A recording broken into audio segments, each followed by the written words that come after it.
Good morning, everyone. Today, once again moving ahead with Economics for Class 12th, we are studying Indian Economic Development, Chapter 5, that is India's Foreign Trade and NEP. Students, in Part 1, 2 and 3 and 4, we have discussed various things about imports, exports and international trade. What was import substitution, how it had good impact, how it had bad impact.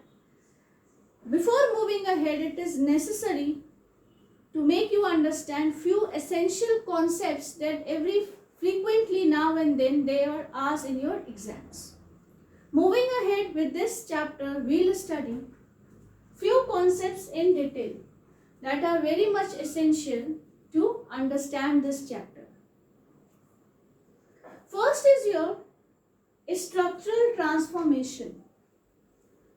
See students, in general when we talk about structure means structure of employment where people are working. Our country is divided into three sectors: primary sector, secondary sector and tertiary sector. Primary sector is your agriculture sector. Secondary sector is your production sector or industrial sector. And lastly, it is your tertiary sector. So all the three sectors all together frame a structure of the working, of the employment. When we talk about the structure, it means that how the people are involved in various economic activities in various sectors where sharing of working is more, where the share of people are working more. Prior to independence or after independence also, we come to know that there was nothing left in our country. So primary sector was the major part where people were working. With the implementation of the policies that were made by the government in 1991, there was a transformation from primary to the secondary sector. People, those who were dependent on their seasonal farming, where the lot of disguised unemployment and seasonal unemployment was there, during that period, they started working into the industrial sector. So there was a good transformation, that is change from primary to secondary sector. And it gave a lot of employment to many of the people who were unemployed. So students, with this, we come to understand this, that structural transformation occurs when there is a rise in the percentage share of secondary and tertiary sector. Why they say that rise in only the transformation is there when there is a rise in the percentage of secondary and tertiary sector? Because they enhances our modernization. We move toward modernization with this thing only. It achieves the objective of growth and modernization, equality, that is equity, and greater opportunities of employment. When everybody will be employed, then everybody would contribute something or the other to the country, and we will be at the rising point. So they will be a step further to move towards development. So therefore, it says this, that first important topic was your structural transformation. Understood? Moving on to the second, that is, what is sunrise industry and what was its growth? We come to know that during the import substitution, when I taught you import substitution, I explained you that there was a rise of sunrise industries. Taking that part only in detail, I'll make you understand what was sunrise industries and how it impacted our country. What was the reason for that?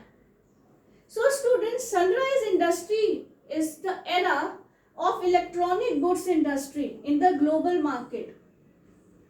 When electronic goods came into existence, when our country started manufacturing in electronic goods, it was considered as the sunrise era, or you can say sunrise industries. When we started watching TV, our country was into the manufacturing of these such kind of electronic goods, TV, and you can say that your video players, you can also say the music systems. So all over the world the boom was there of these electronic goods. So to support the our domestic country, government imposed this protection of tariffs and quotas so that the competition with the foreign products should be not be there. And if anybody wants to purchase it, they can purchase it at a much higher prices, near about, they say that it is 400 times more as if we consider now.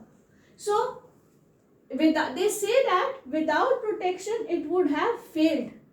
So sunrise industry is only the industries where the electronic goods came into existence. And now what is that? So many of the companies are there into the electronic goods that we have various choices with various prices, with various facilities. Now we are into the smart modes and what not.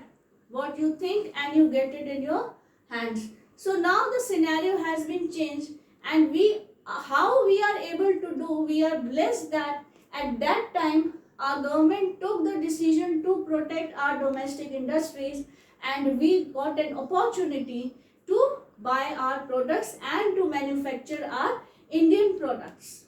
So sunrise industry, they say, would have not been rise and the growth would have not been possible without the protection of government, without the protection of these tariffs and quotas. We have tough competition with Sony and Kai. So various, if you remember, if you recall at that era, you'll get number of examples to study. You can read these examples and their history from internet.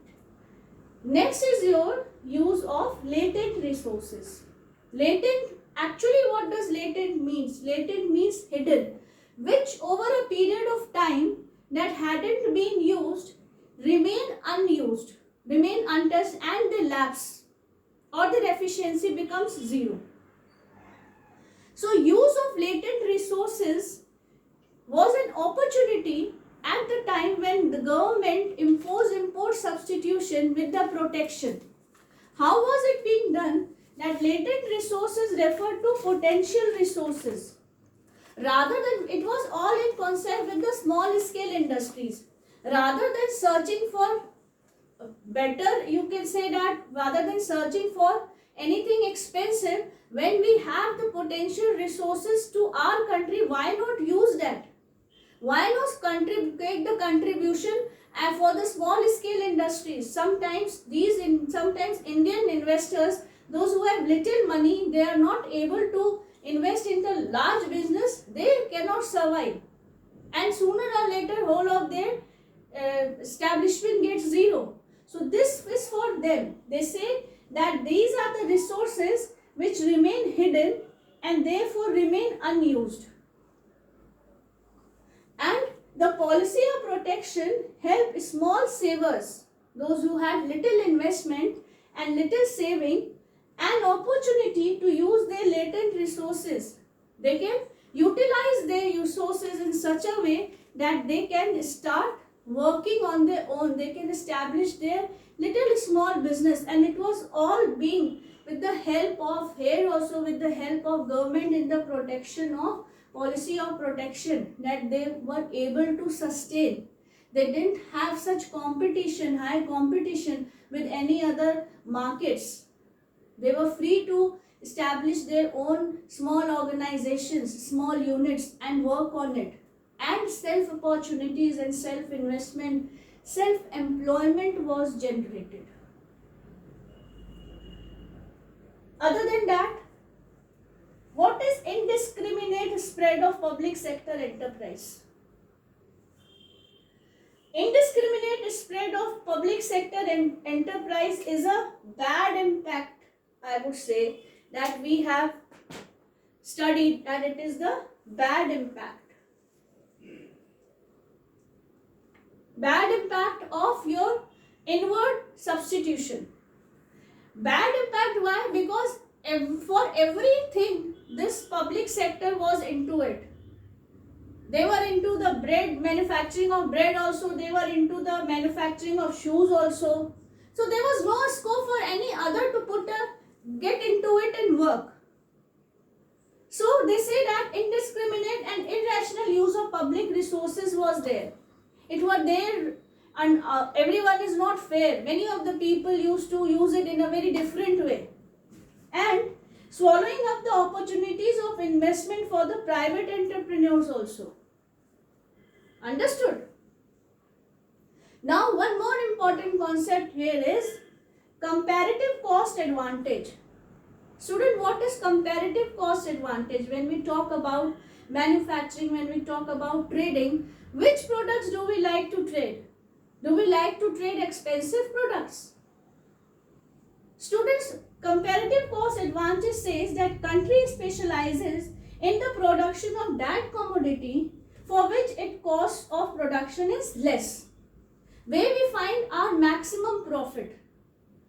That commodity is being exported and that commodity is manufactured also, where our profit is more, cost of manufacturing is less, and we can earn more. Now moving ahead to the last topic, that is base effect. Base effect, it is related to the volume.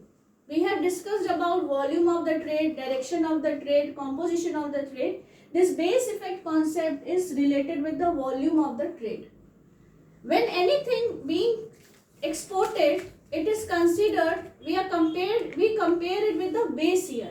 What was initially impact of that base year? So it says it refers to the impact of base year value of a variable, that is a commodity, on its percentage change over time. How much it has changed in over time, whether that commodity contains more volume now or less volume. How do we compare it? We compare it with the base year. Base year is the year before or any of the year to which we want to compare to the latest or the current year. So students, these were the few basic concepts that were very important in this chapter. In the next part, we'll discuss something new about this. Till then, thank you.